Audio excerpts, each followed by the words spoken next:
Welcome to Stoughton Community Access Cable. This is Community Forum. My name is Steve Kelley, and I'm the host of the show.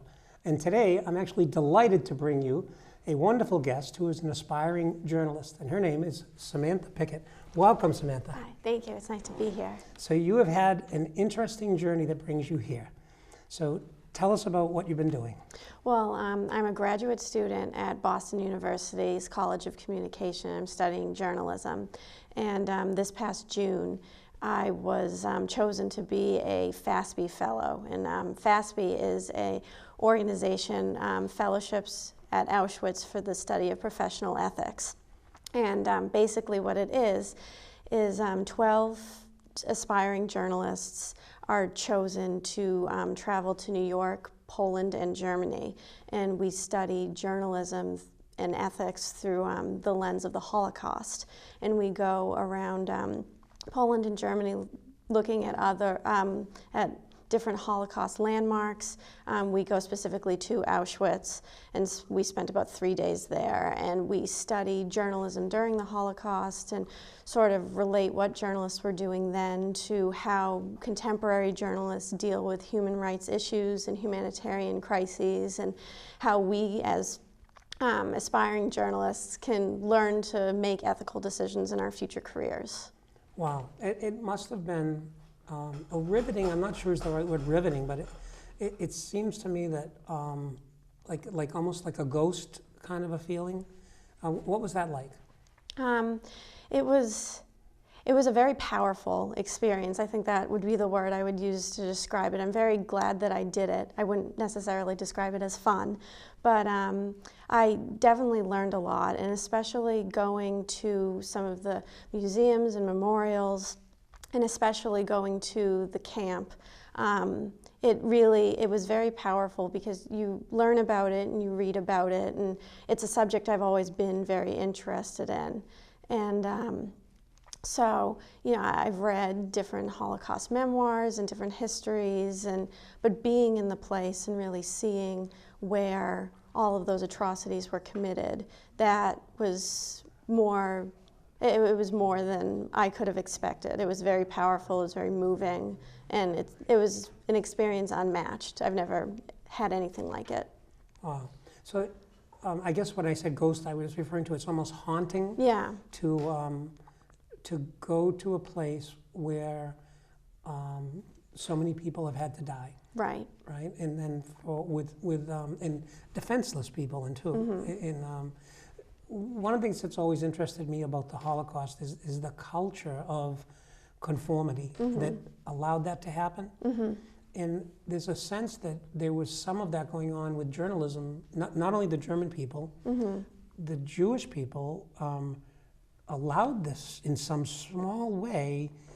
They were able, allowed is not the right word, what word am I looking for, but this conformity culture, and it also seemed to affect the journalists as well. So maybe you can, do you know where I'm trying to sense this, the culture of doing what you're told? Right. Well, I think... And that's allowed. I want to really take that word back, but, yeah. but it's almost like frightening to say it that way. But. Well, I think that what you mean, I know what you mean, is that there was just such a sort of obedience and a complacency with what was happening that even if the Jewish people did attempt different forms of resistance. There were resistances in the ghettos and different things that they tried to do in order to defend themselves, but I think that the population was so small to begin with, and the other populations were so obedient and sort of complacent to follow all of the Nazi statutes that it would have been impossible, I think, for there to have been any real difference made unless the populations had been more apt to sort of resist the Nazis along with their Jewish neighbors. And I think that the Holocaust is interesting because it's sort of an instance of everything converging at once, a kind of Bermuda Triangle of circumstances, and I think just the anti-Semitism of the time and the circumstances that were brought about by the Versailles Treaty at the end of World War I and sort of economic depression throughout Europe and throughout the world kind of brought on a situation in which Hitler's rise to power was made possible, and through which people were so desperate that they would have been willing to follow anybody, even if the policies were crazy as Hitler's policies were.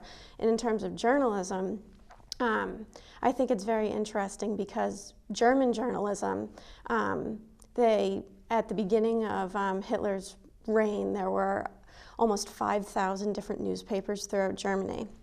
And he systematically started to shut the ones down that didn't go along with Nazi policies. So the Social Democratic Party, their newspapers were all shut down, communist publications were shut down, Jewish publications were obviously shut down.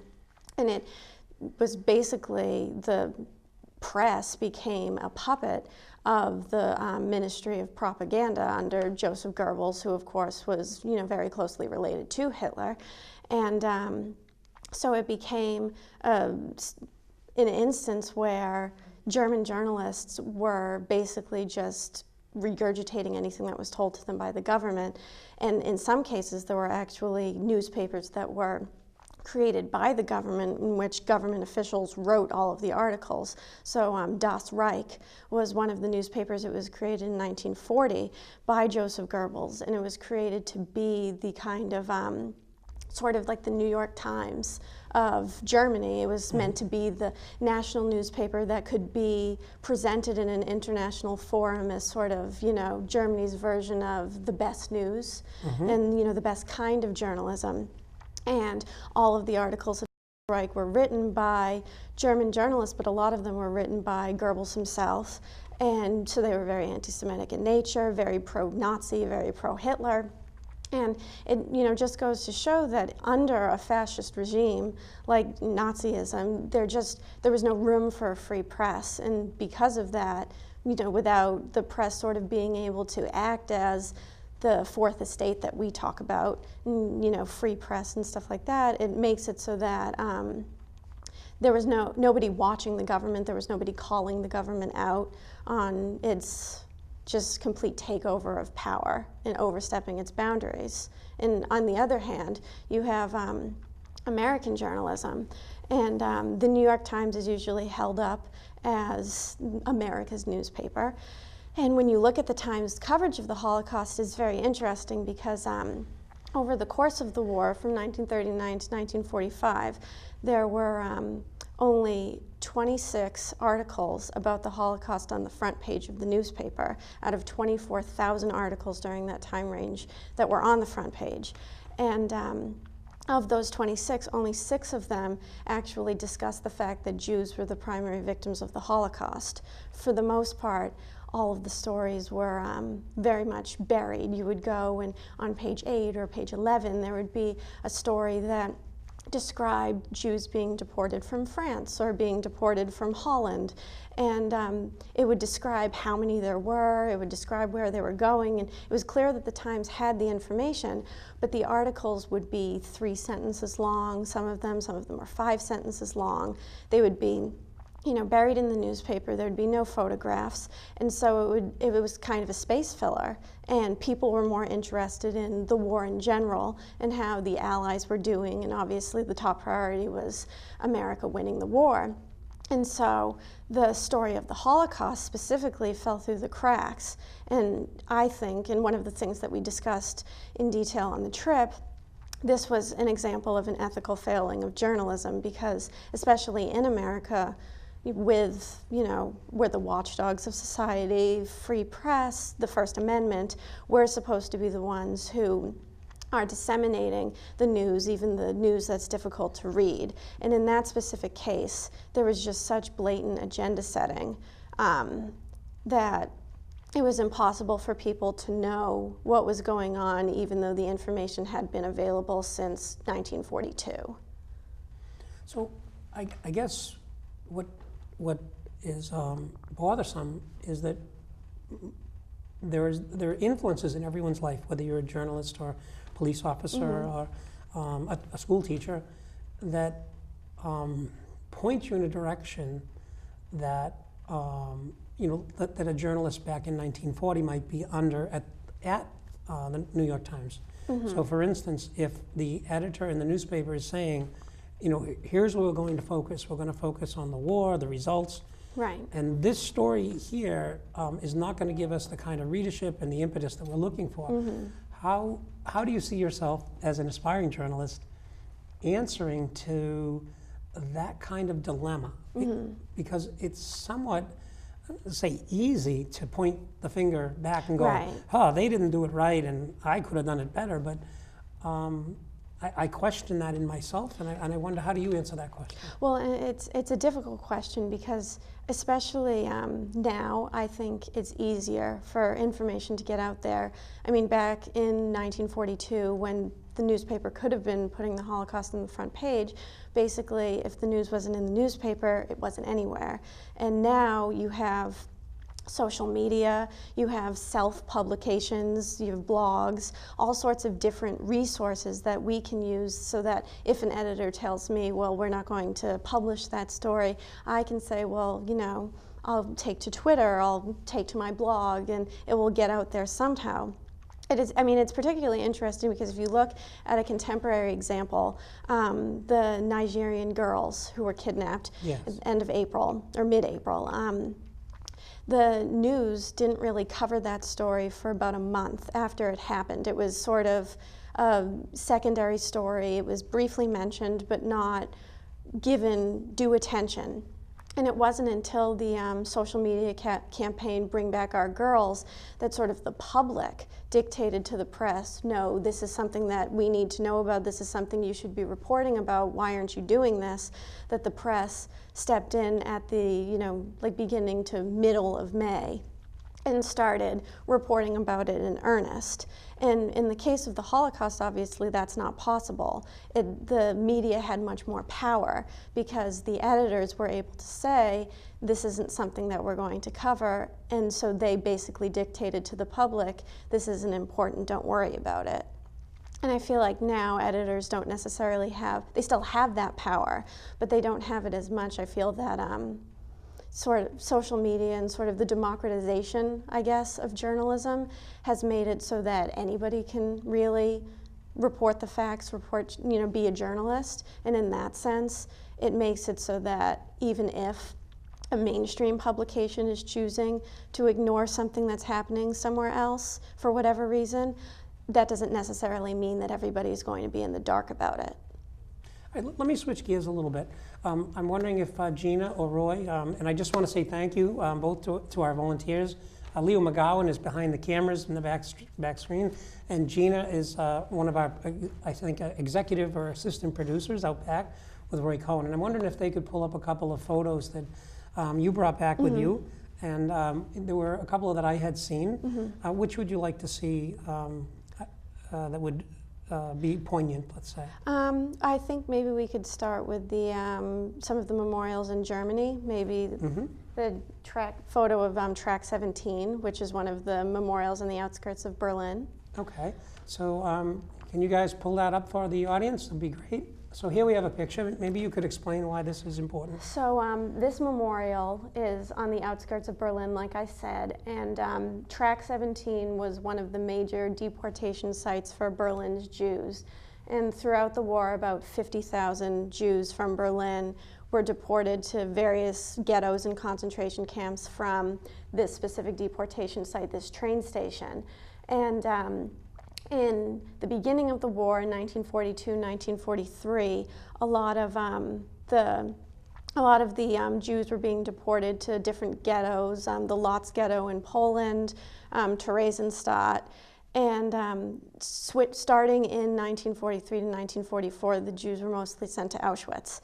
And the thing that's interesting is the memorial has it, so if, as you saw in the picture, they have it so that each segment of the train track basically is labeled with a deportation date, the number of Jews who were taken, and where they ended up.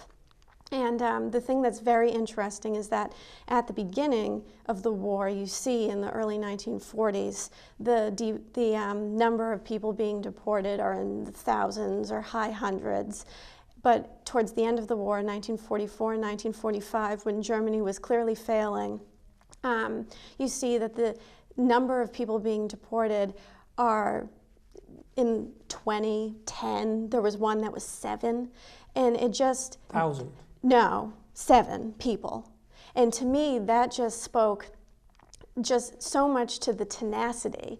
Because when you think about it, at that point in the war, in 1944 and 1945, the Germans were failing. They were failing on the Western Front. They were failing on the Eastern Front. And the Holocaust was really their third front. There's so many resources, so many men were going into this final solution. And they were so intent on carrying out that plan that they cared enough to go into Berlin and find 7 people who may have been hiding or may have been, passing themselves off as non-Jews. And to me, all of it is tragic, and the thousands who were deported at the beginning were tragic, but in some ways, the 7 people in 1945 touched me even more, just because you think about it, and they had worked so hard, I'm sure, not to be caught, and the Germans were just so intent on carrying out a system of hatred and, just blind violence that they bothered to, go and find them. And to me, that just speaks volumes of really how horrible of a regime it was and how horrible of a time period it must have been. There was another photo I noticed, too, where I think it was something about contemporary feelings about Jewish people, and I think it showed some novelty items or something. Yes. I wonder if we could get that one up. Yes. This is from in Krakow, in Poland, on the street. Street vendors actually sell anti-Semitic. Yeah, here's a picture here. Yeah, anti-Semitic little knickknacks, I guess, and those are magnets of men dressed in traditional Hasidic clothing with holding gold coins, and there are other photos as well.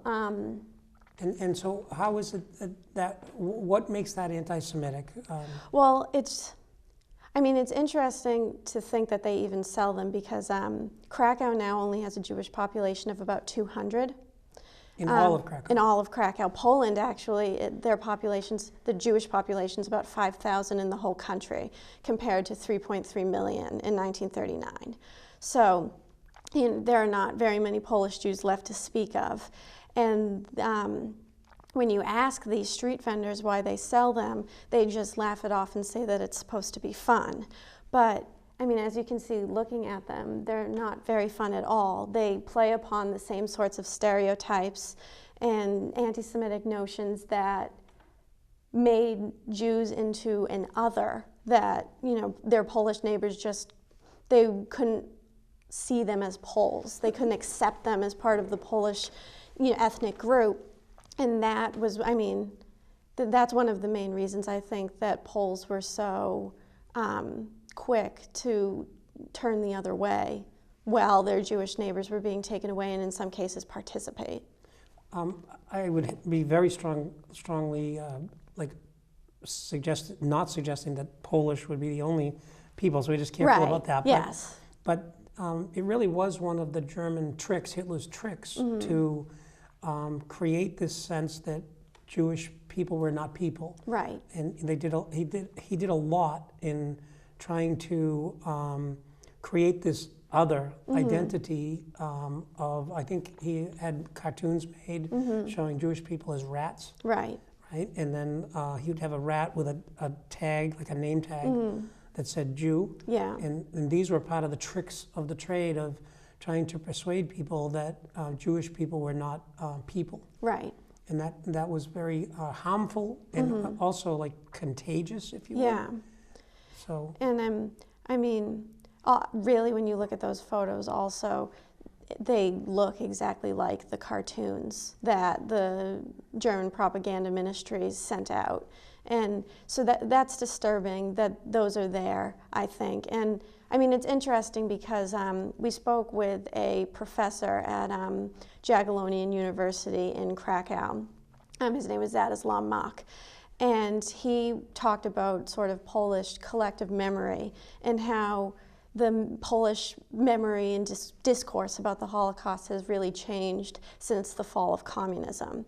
And so after the war was over and Poland was on the eastern side of the Berlin Wall, basically they didn't talk about the Holocaust in terms of anything that had happened to Jews or really anybody. They saw themselves as victims, and rightfully so, because 3 million Poles died during the Holocaust, and you know they were definitely targeted for Hitler's ethnic cleansing plans. But they didn't talk at all about what had happened to their Jewish neighbors. They lost 95% of their population, or 95% of their Jewish population, rather, and that just wasn't something that was discussed. So you have multiple generations of people being brought up, not learning about it, not knowing about it really, denying that certain things had happened. One of the things that Professor Mach told us was the pogrom in 1941 in Jabłony. Could you explain a pogrom? Yes. So basically a pogrom is a violent act of anti-Semitism. I mean, one example is Kristallnacht in 1938 in Germany. They destroyed Jewish shops and set synagogues on fire and basically took the Jewish quarters in different cities in Germany and completely destroyed them. And that was a Nazi pogrom. This particular pogrom was actually in a small village in Poland, and it was it was done by the Polish people from that town. They took their Jewish neighbors and they put them in a building and they set the building on fire. Oh. And for years in Poland, many people denied that that had ever happened. They said that they were forced. It's actually the subject of a book by Jan Gross called Neighbors, which is a very interesting book. And it kind of talks about how their collective memory sort of wouldn't allow for them to accept the responsibility that this had happened in their history, so they decided to ignore it.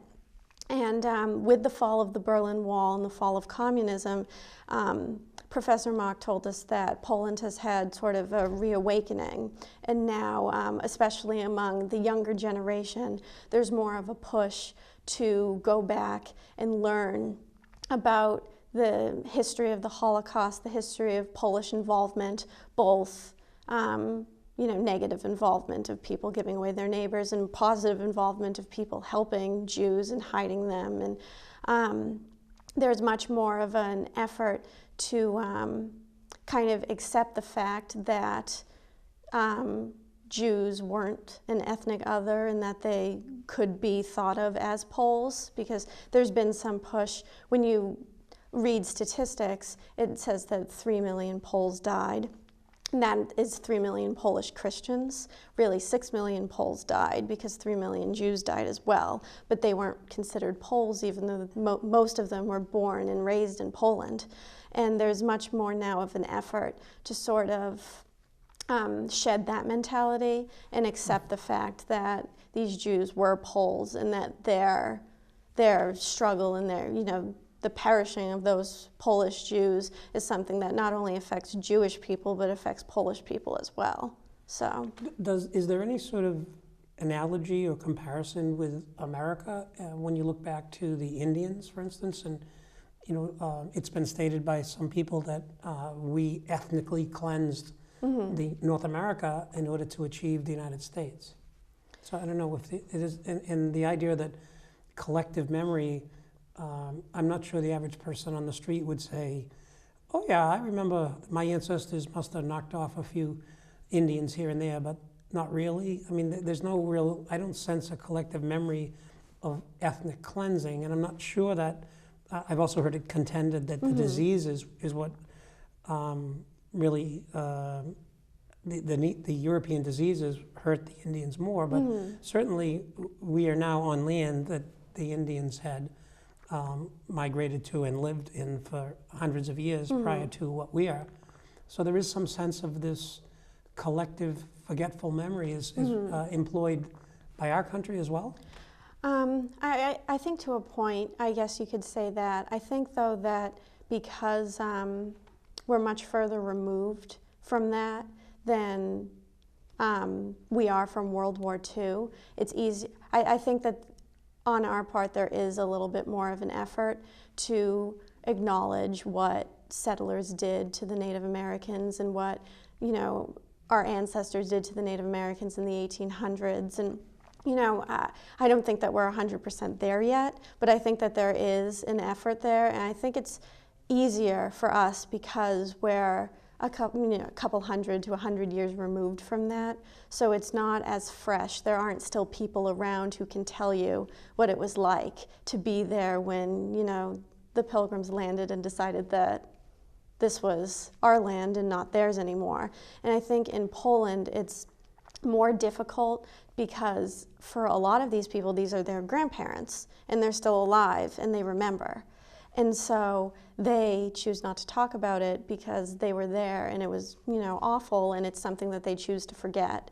And so I think maybe in a few decades, maybe, you know, 50 years or so, it will be easier for them to sort of acknowledge it in a more open way. Why is it important to acknowledge it? I think it's important because, I mean, it's cliche, but if you don't acknowledge the past, you're doomed to repeat it. So, and I mean, there have been many instances of genocide since the Holocaust, and I think that what we need to sort of take from what we've learned and what we know has happened is that it could happen again. It has happened again, and even though we think that we wouldn't let it happen and we would be better, and if we were put in their situation we wouldn't behave the way they did, it's possible that we would. So I think studying kind of what was happening at that time, the circumstances that allowed that kind of anti-Semitism to arise, and circumstances that allowed Hitler to rise to power, I think it's important to understand the history, because understanding all of that helps to understand why people behaved the way they did, and in turn, the way that we might behave if put into the same situation. Yeah, sort of to not hold ourselves so far above that Exactly. behavior. Right. Kind of if we get more of a fix on how culture can affect groups. Right. And I think that's Yeah. that's important. Let me switch gears with you altogether. We've had a very serious discussion, right? You're a young lady, an aspiring journalist. How did you get to where you are? What was your career track? And my granddaughter Chloe, you got a chance to meet her. If we assume that's a good career track, when was your first interest in journalism? Well, I've always been interested in writing, and I graduated from Stoughton High in 2009. Oh, Stoughton. Yes. And in 2009? Yes. Yeah. And I went to Harvard for undergrad, Okay. and there I studied the history of science, and I focused mostly on the history of medicine. And I've always been very interested in history, been very interested in writing. I minored in English, and I knew that writing was something that I wanted to incorporate and you know, into my future endeavors and everything. And I decided that journalism would be something that I think I would be interested in doing as a career, specifically cultural criticism and arts criticism. I sort of like looking at the way things are and asking why, and, you know, speculating on what could be better and things like that. That almost sounds like a politician. It's what's wrong and what could be better and how it could be made better. So you could do some political work as well. Maybe. So what other experiences have you had that guided you, and were you the editor of the school newspaper, or did you do anything like that? I actually wasn't. When I went to Harvard, I thought that I was going to be a doctor. Okay. And I took a lot of pre-med classes and sort of decided that my real interests lie with the humanities, which is how I transitioned into history of science as opposed to studying the hard sciences. And from there, I wrote a thesis and just kind of realized that writing was where my interest lied, and I applied to BU's College of Communication because I knew that I hadn't really gotten experience with journalistic writing. I had done more expository writing and such, so I decided that I would go to BU and try my hand at journalism and try to hone those skills. And since going there, I've been there for a year now.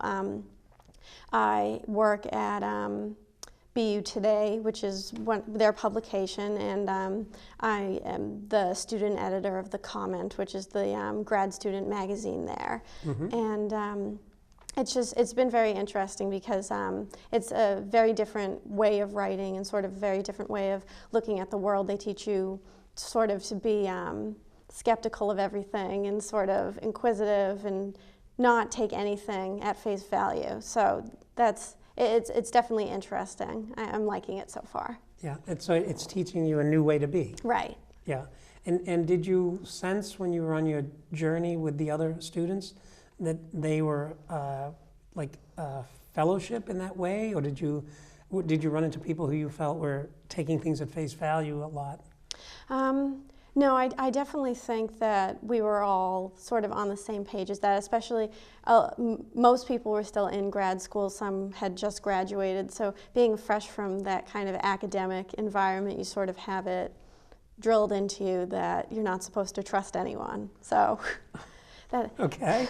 And I think that gives you a good basis as you go forward to hear hopefully many sides of a story. Right. In order to be able to write. And I think that that's really what they're getting at, that it's important to read everything, even if you don't agree with the perspective of what somebody is saying. It's important to listen to them and to hear what they have to say, and then you go and you can formulate your own opinion. The most important thing is to be informed so that you know enough to be able to say, I don't agree with this person and these are the reasons why. So what's your favorite thing to do when you're not going to school and you're not studying journalism? I'm a big reader, a big movie person. What's your favorite movie? My favorite movie is Gone with the Wind. Gone with the Wind? Yes. So you're taking us back 2 generations behind yes. you. Okay, what do you like about that movie? I just think it's beautifully done. I think that especially for the time period that it was made, it's just really the cinematography is beautiful. I think that the acting is brilliant. Vivien Leigh's one of my favorite actresses. Yeah. And I'm a big fan of the book as well, and I just think it's a brilliant adaptation of the book. All right. And you did talk about critiquing art. Yes. So that really hones you in. So what about a movie today, a very current movie that you like? I just saw Begin Again with Keira Knightley and Mark Ruffalo. Yeah. And I thought that was excellent. It's by the same person who made the movie Once, which had just been adapted into a Broadway musical, and it won a Tony a year or 2 ago. And it was just a really compelling story. It's about a young woman who's an aspiring singer-songwriter. She's played by Keira Knightley, and Mark Ruffalo plays sort of a jaded record executive who takes her under his wing, and they end up creating and recording an entire album on the streets of New York, sort of using the cityscape as their backdrop. And it was just, it had original songs, all of which were very good, and the acting was good, and the story was really unique, and it was just all in all a good movie. So you mentioned 2 romances so far, right? So the sort of romance stories? Yeah, I guess. Yeah? Okay. So when I think back to Gone with the Wind and at that time period, is that also Civil War kind of, right? So what parallels do you see the Civil War versus the World War and the Second World War? What do you think in terms of journalism back then and now? Well, photojournalism back then is actually really interesting because in the 1840s and 1850s, photography was just being invented. So the Civil War is really the first American war where photography is actually a part of reporting on it. And so, I mean, in that sense, you could kind of call it the first living room war, if you will, in a primitive sense, because you had photographers going out into the battlefields and taking pictures of the action, but because of the technology, you really couldn't take pictures of people moving, so a lot of the pictures that came back were pictures of soldiers who had been killed or injured. And looking at those photos actually reminds me of some of the conversations that we had during the trip about the ethics of photojournalism and when it's okay to photograph, what is, different subjects, if it's okay to photograph human remains, what people should see, what they shouldn't see, how you should deal with censorship. And one of the things that was particularly interesting that we spoke about was the captions and how a photo on its own can sort of get a reaction out of you, but you don't really understand it until you you read the caption, because that's what gives you the context. So hold that thought for just a second. So Roy, I wonder if you could cue up one of the pictures that showed a sort of a tomb, like a row of rocks, monuments, and tombs that Samantha has brought with her. So using what you just said, tell us about this and how a caption would change. Well, this is in Berlin, and it is the memorial to the murdered Jews of Europe. And it basically is a series of very tall cement blocks, and as you can see, you can walk through them. Some of them are short enough that you can sit on and walk on. And basically, this is the memorial. They put it up in 2005 that is supposed to sort of commemorate what the Nazis did to European Jews during the Second World War. And it's connected to a museum that actually goes underground under the memorial. So it's interesting. It was made by a German artist, and the museum was actually I liked the museum better than this visual memorial myself. Just in my opinion, I respond more to sort of seeing photos of people and reading about individuals and their stories, and the museum had more of that. This was supposed to be more of a blanket memorial to everyone. I found it to be a little impersonal, but a lot of people were moved by it, so. What would if you could just pull it back, I'm sorry, Yeah. Roy, what would your caption be? My caption would be a photograph of the memorial to the murdered Jews of Europe, built in 2005. I guess I might add that the reason it was built in 2005 is because there wasn't a memorial to European Jews or acknowledging European Jews until then, because after the fall of the Berlin Wall, Germans decided that they wanted to construct a memorial, but they couldn't really agree on how to do it. They couldn't agree on what kind of memorial they wanted, so it didn't really happen until then. So that might be something that I would add just to give a little bit of context for what it is. But I think if I were to do it, I think I'd just put the word "why" with a question mark up it, and just let people kind of saturate with that a little. Just why, why did this have to happen? And can we think about that collectively as a society? yeah. So let me take you back again. If you were a journalist in the Civil War, what do you think you would be doing?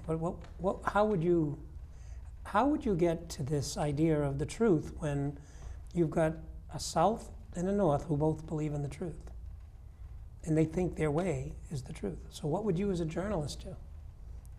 I don't know.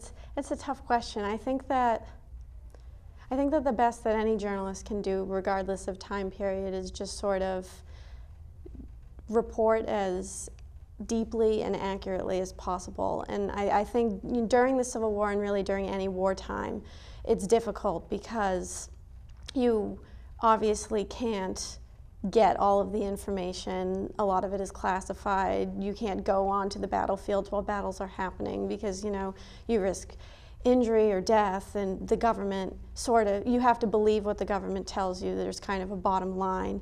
And I think that it's difficult to sort of get beyond that and try to see some sort of greater truth beyond what you're just being told to say. Because if you just write what you're being told to say, then you're nothing better than, a propagandist.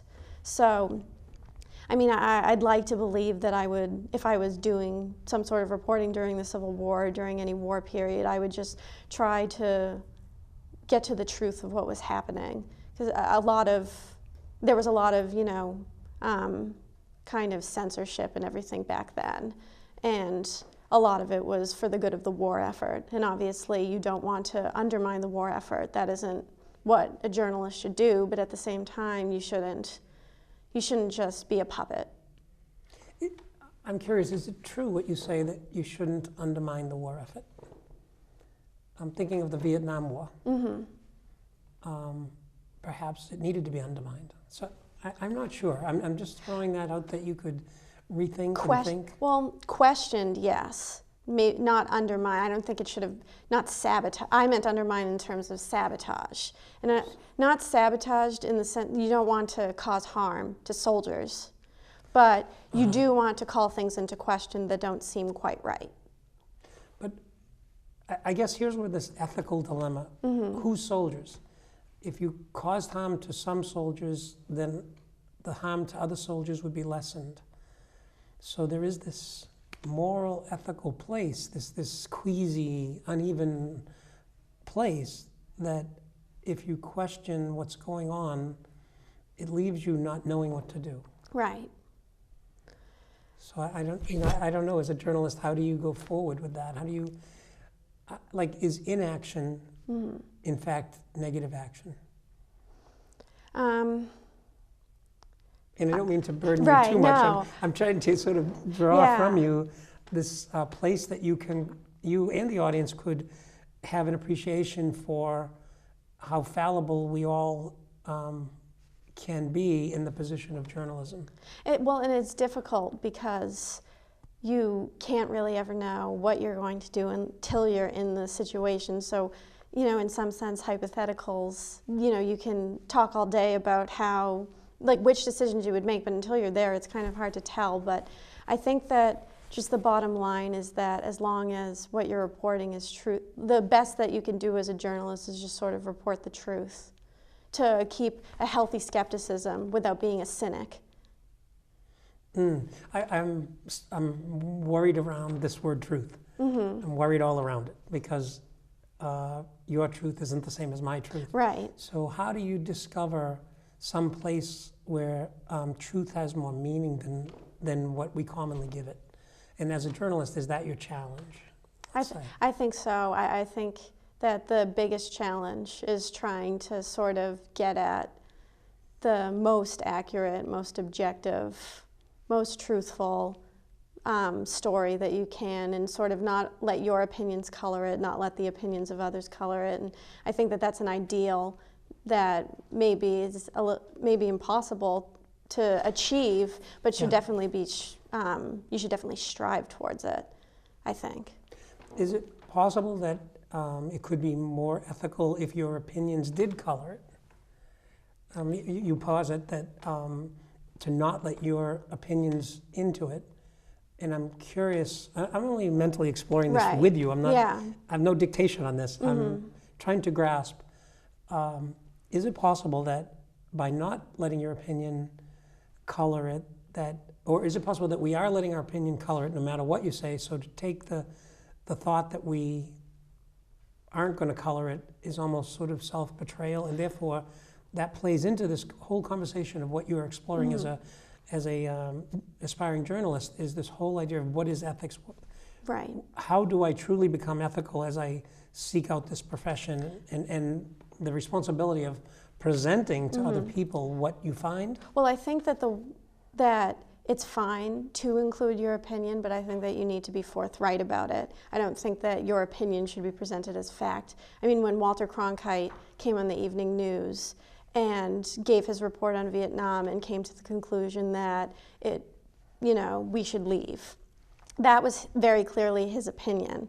And his opinion did sway a lot of people because he had a tremendous amount of credibility as a journalist. But the reason he had a tremendous amount of credibility as a journalist is because he was a fair and accurate reporter whose career of being objective sort of gave him enough credence to say, I've reported, I've done my job, and now I'm coming to the conclusion that this is not good. What have I missed? What would you like to be asked on a show like this? I think it would be interesting maybe to talk a little bit about Auschwitz specifically, since Okay. a lot of the trip was spent there. It's very interesting. It's been completely preserved the way that it was at the end of the war. Do we have a photo on Auschwitz? Yeah, we have a couple actually. Part of it is just the grounds. There's the main gate and sort of the images of brick buildings and things that people are familiar with. So here's a picture here, and thanks to Gina Coe out in the background, Right. who's putting stuff on for us. So this is the main gate of Auschwitz I, which is the work camp. And it's kind of interesting the way that the camp is set up, because it's completely preserved by a foundation. And people come and they tour it. It's actually quite a popular tourist destination in Poland.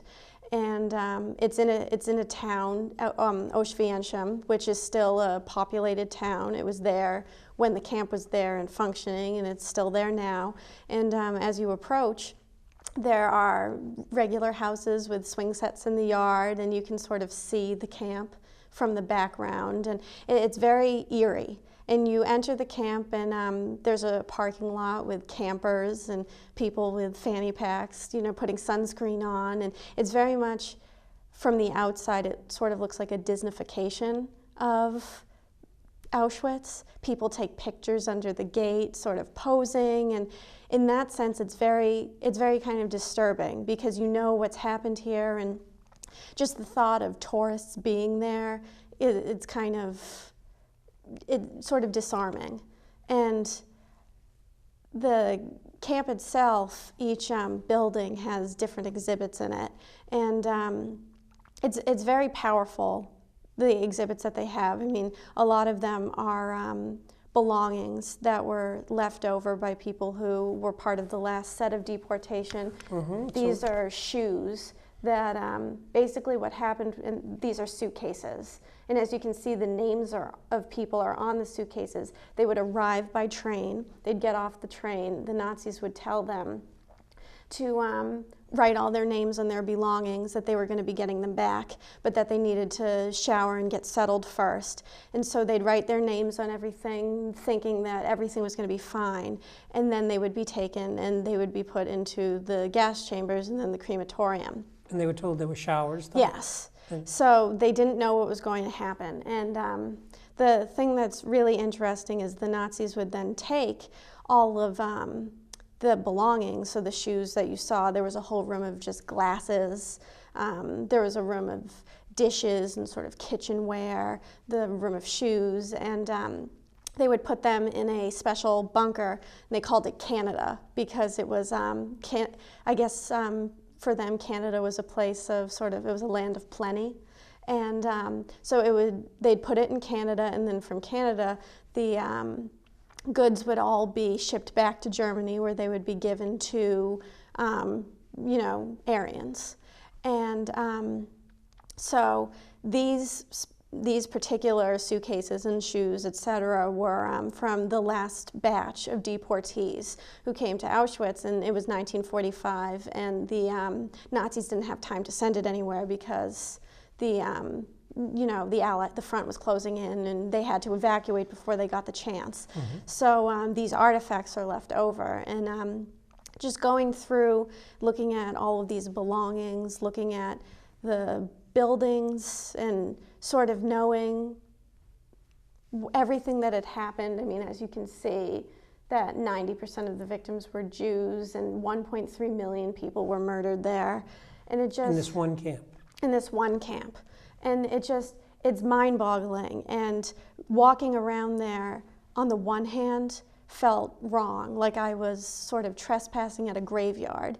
But on the other hand, I knew that it was important to see it, and I know that it's important for other people to see it, because if you don't see it and you don't feel that discomfort, then it doesn't have the same effect as reading a history book or learning about the statistics or even reading a memoir. Seeing it, it makes it so much more three-dimensional in your mind. And it was emotionally draining and physically draining, and afterwards I was just exhausted. And I remember when we left and walked back under the gate, I felt incredibly guilty because I was able to leave, and of course the prisoners were not. And it was like just a slew of emotions, and I'm very glad that I did it. I don't know if I'd want to go back, but I'm glad that I saw it. I think that it was important. Wow. Yeah. Well, I'll tell you what I'd like to do. I'm going to do the credits right now, and then I would like to come back to you for just a minute, Sure. and maybe there's like one or two things that you'd like to sort of frame out for the audience when we come back to you. Okay. So we'll roll the credits right now, and we'll see how we go. Okay, so the Stoughton Farmers Market, First Parish Universalist Church in Stoughton Center at 790 Washington Street. If you haven't been there, please do come down. We have some beautiful farms. We have Fairmont Farms and Lane Gardens Farms, O'Brien's Bakery. We have fresh catch seafood. So lots of fresh food, and then there's some interesting crafts as well. Saturdays 10 to 2. Every Saturday, that's rain or shine, that's run nonprofit, volunteer run, and it's now through October 25th. We also have live music at the Farmers Market, so please do come on down. The Stoughton Lions Club presents concerts in Faxon Park. July 20th, coming right up, the Political Asylum, that's one of Roy's bands. July 27th, the Villainaires. August 3rd, Outside City Limits. August 10th, It Is What It Is. And on August 17th, our own Roy Cohen is going to get together with two of his high school buddies who are still playing and try to recreate what they did in high school. That's an amazing story. And that's free concerts, free admission, Sundays at 5 p.m. at Faxon Park, right near the library. Come on down, there's free parking as well, and enjoy what is a wonderful community effort by the Lions Club. And then there's Support Our Library Association, SOLA. 84 Park Street in Stoughton. Stoughton has one of the most wonderful libraries. You can come read books, you can get books on tape, you can get language lessons. There's all kinds of things going on at Stoughton Library. And then you can email solastoughton@gmail.com, not only for information, but if you want to help, if you want to volunteer. And the phone number is 781-341-0856. Hi, it's Gary LaPierre, and the crew wants to thank Maxie's Delicatessen. That's at 117 Sharon Street in Stoughton. They're 781-341-1662. American Cancer Society, yes, they're looking for volunteers. Drive cancer patients to and from their treatments. 1-800-ACS-6662, or just go to www.cancer.org. Ilsa Mark's Food Pantry in St. Anthony's Free Market, 2 Park Avenue in Stoughton. For more information, call Christine Gallagher. That's at 781-341-0611 or 781-341-0549. Meals on Wheels. Just ask for Jessica. You'll find her at 781-344-8882, extension 2. Stoughton Penny Saver. Our business is advertising your business, they tell us. 27 Rose Glen Street, Stoughton, 781-344-4833. Community Forum showtimes in Stoughton. It's Thursday, Friday, Saturday, and Sunday at 6 p.m., Monday at 8 p.m., Tuesday at 5 p.m. It's on Comcast Channel 9 and Verizon Channel 28. All comments and suggestions welcome. Contact us at communityforum1@yahoo.com. Community Forum showtimes in Easton. Mondays at 9 p.m., Tuesday at 8 a.m., Wednesdays 3 p.m., Saturday 10 a.m. And that too, Comcast Channel 9, Verizon Channel 22. Samaritans, they're at 41 West Street on the 4th floor in Boston, 02111. Their phone number is 617-536-2460. 24-hour helplines for Samaritans, and the number is 877-870-HOPE. 877-870-4673. Samaritans, you can find them at 800-252-TEEN. That's 252-8336. Or find them online at SamaritansHope.org. Hi, welcome back. I'm Steve Kelley. I'm your host, and again, I have the privilege of bringing you Samantha Pickette, and we're here telling part of a story about journalism, part of it about the Holocaust. Samantha, what do you think that you'd like the message to be to the public about your experience? Well, I think that one of the things that, the whole purpose of the trip really was the study of ethics, and to sort of give us as aspiring journalists the tools to make ethical decisions in our career.